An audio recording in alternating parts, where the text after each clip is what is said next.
যে শিক্ষক তোমাকে বলে না যে আশফুল নিয়ে গান বাজনা গাও, তালিবালি দাও, সম্মান হবে মৃত ব্যক্তির, ও মারা গেলে তোমরা সবাই ঢোল তবলা নিয়ে পৌঁছে যাও, প্রথম দিন থেকে সম্মান করো তাকে। বুঝি 50 বছর অপেক্ষা করার পর তুমি গান বাজনা বাজাও সম্মান করবা, ফ্রম দ্য ডে ওয়ান প্রথম থেকে করো তাকে সম্মান। আউযু বিল্লাহি মিনাশ শাইতানির রাজিম। হাট্টি ম্যাটিম টিম শিখেছো তো বহুত আগে, এগুলো শিখবা কবে থেকে বলো? হাট্টি ম্যাটিম টিম শিখো তো। আমি চিন্তা করি মাঝে মধ্যে হাট্টি ম্যাটিম টিম এটা কি জানি, আল্লাহ জানে। এটা কি গরু ছাগল নাকি পাখি নাকি মানুষের মতো কিছু, এটা কি? তবে এটা দুটো শিং থাকবে, এটা ডিম পাড়বে, এতটুকু কনফার্ম আমরা। এটা কি? এটা বাচ্চা প্রসব করবে না, বাদুর যেরকম করে, ঘোড়া যেরকম করে, গরু যেরকম করে, মানুষ যেরকম পেটে বাচ্চা প্রসব করে, এটা এরকম প্রসব করবে না, এটা ডিম পাড়বে। এটা কি করবে? ডিম পাড়বে। এটা পানিতে থাকবে না ডাঙায় থাকবে আমরা জানি না, নাকি উভয়চর হবে এটা আমরা জানি না।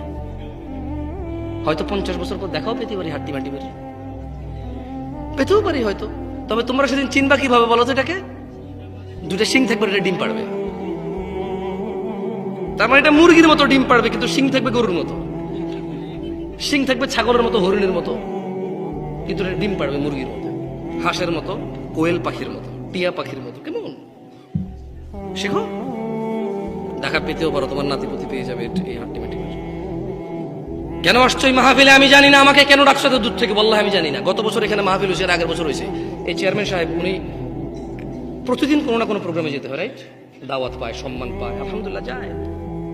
কিন্তু কি লাভ এই তোমরা প্রতি বছর মাহফিল করে? আরে তোমার বাপের টাকা হলে জীবনে তো ফুল লাগাই না, মানুষ থেকে নাও তো ফুল লাগাও, বছর একবার করো। তোমার বাপের টাকা দিয়ে একবার দেখি এরকম জাকজমক করো না, করো না জাকজমক।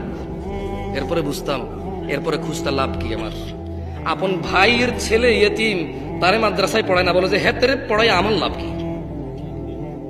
হ্যাঁ, আপন মা দুই ভাই বলে যে একলা আমি আব্বা আম্মারা চালে আমার লাভ কি?